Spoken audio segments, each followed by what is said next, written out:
A man laughed in my face when I asked if installing ceiling fans would cost around $200. More like $700, he said, like I'd just asked something adorable. I smiled, apologized for wasting his time, and closed the door. 10 minutes later, that same man was standing on my porch, knocking quietly, glancing over his shoulder like he was about to commit a crime. He was just not the one you're thinking of. If you've ever watched a company get exactly what its greed deserved, you're going to love this one. This is a story about a $700 quote, a $200 side job, and a business that texted the wrong person asking for a 5-star review. Stick around, because the ending is the kind of petty perfection that makes your whole week better. And if you enjoy watching arrogance meet its consequences, hit that like button and subscribe. There's a lot more where this came from. I'd been in my house for about a year. It was mine, the first place that was truly, fully mine, and I loved almost everything about it, except for 2 rooms upstairs, the guest room and the little office where I did my work from home. Every afternoon, like clockwork, the sun would climb over the roofline and turn those 2 rooms into ovens. I'd sit at my desk sweating through a video call, or apologize to guests for the fact that their room felt like a sauna with a bed in it. The fix was obvious. Ceiling fans. I'd installed them before, back in my old rental, and I remembered exactly what that experience was like, and not fondly. Balanced on the top rung of a wobbling ladder, neck bent at an angle that would make a chiropractor wince. One hand gripping 40 pounds of fan and light fixture over my head, the other hand fumbling blind for wires I could barely see because my own head was blocking the only light in the room. I remembered the sweat dripping into my eyes. I remembered nearly dropping a fan blade directly onto my own face. I was not eager to relive that. So this time, I decided to do the responsible thing. The adult thing. I would hire a professional. I picked out 2 light hand fan combos I liked. Not cheap, but not extravagant either. Just solid fixtures that matched the house, and I got on Google to find a certified electrician. This wasn't a job I wanted done by whoever answered the phone fastest. I wanted someone licensed, someone insured, someone who wouldn't burn my house down over a light switch. I found a company with decent reviews, a professional-looking website, and, best of all, availability the very next day. I filled out the form, described the job, and got a confirmation almost immediately. A technician would come out, assess the space, give me an estimate, and if I approved, install the fans on the spot. I felt good about it. Organized, efficient, like I'd finally cracked the code of adulthood. Hire it out, don't suffer for it. The next day, right on time, a van pulled into my driveway. A man in a company polo got out, toolbox in hand, and I let him in with genuine relief. We walked upstairs together.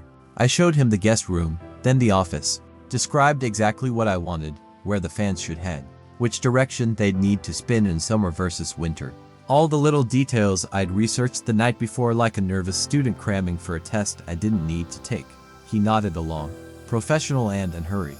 Then he asked to see the electrical panel, just to rule out anything unusual with the wiring before he gave me a number. I appreciated that. It felt thorough. It felt like I was dealing with people who took the job seriously. He came back upstairs, clipboard in hand, and I asked the question I'd been sitting on the whole time.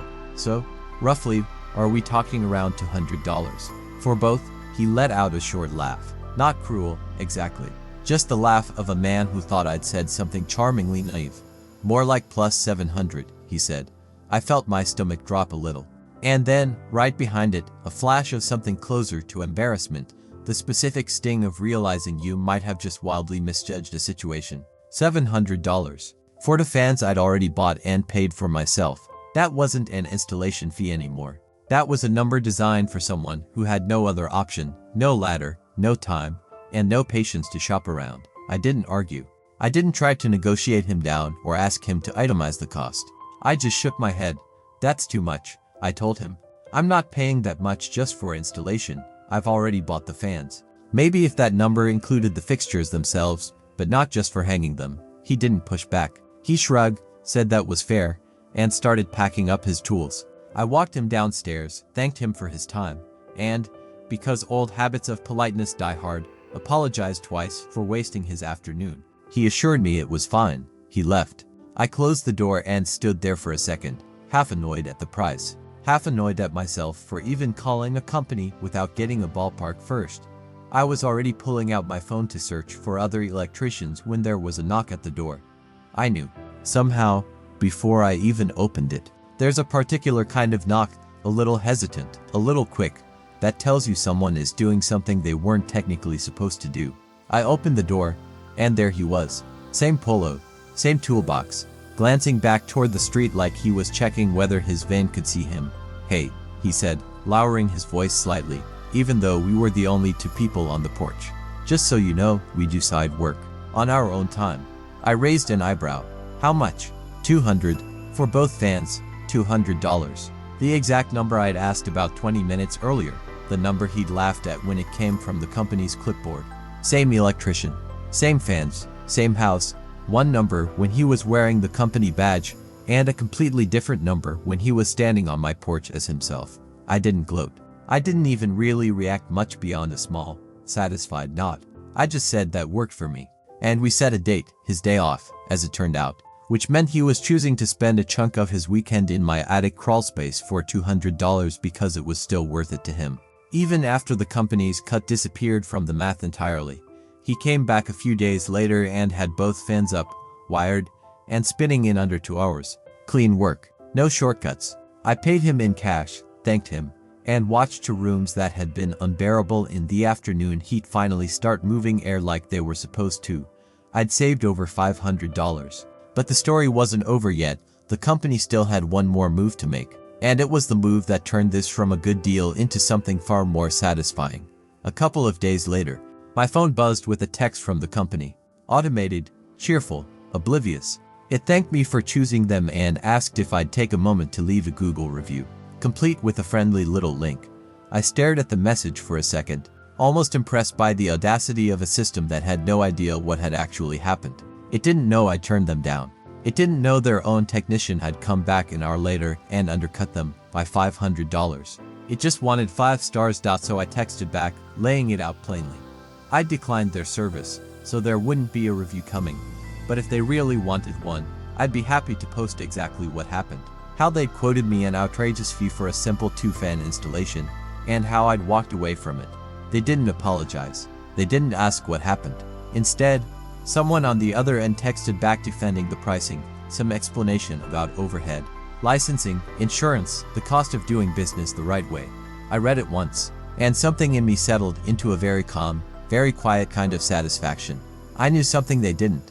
I knew, with total certainty, exactly how licensed, bonded, and insured their actual labor cost, because their own guy had just proven it to me in my attic. 2 hours of work, $200. Cash in hand. So I sent one last reply. Short. No anger in it, just fact. I told them I was confident I could find a qualified electrician, licensed, bonded, insured, to do the work for a fraction of what they'd quoted. I didn't tell them how I knew. I didn't need to. I just let the sentence sit there. They never responded again. There was no scene, no confrontation, no manager storming out to my house demanding answers. That was almost the best part. The revenge didn't need a stage. It had already happened quietly, in an attic, on a Saturday. While the company that tried to price gouge me had absolutely no idea their own employee was under my roof finishing the exact job they tried to charge me triple for, somewhere. That company is still sending automated review requests to people who never became customers. Still charging emergency service prices for jobs that don't require an emergency. Still assuming that people either won't push back or won't have anywhere else to go. And they'll never know why one particular lead went cold. They'll never trace the $500 they lost, or the customer relationship that quietly evaporated the moment their technician chose to knock on my door instead of driving away. There's a version of this story where I just pay the $700, grumble about it, and move on, annoyed but resigned. The way a lot of us are trained to be when a company hands us a number and expects us to accept it. But greed has a funny way of exposing itself. The same person, the same skill, the same job, priced to different ways depending on who was asking. All I did was refuse to accept the first number. Everything after that, the company did to itself.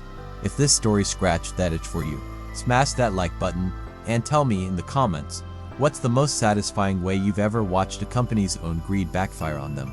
And if you want more stories where the good guy quietly wins, subscribe, because there are a lot more of these coming.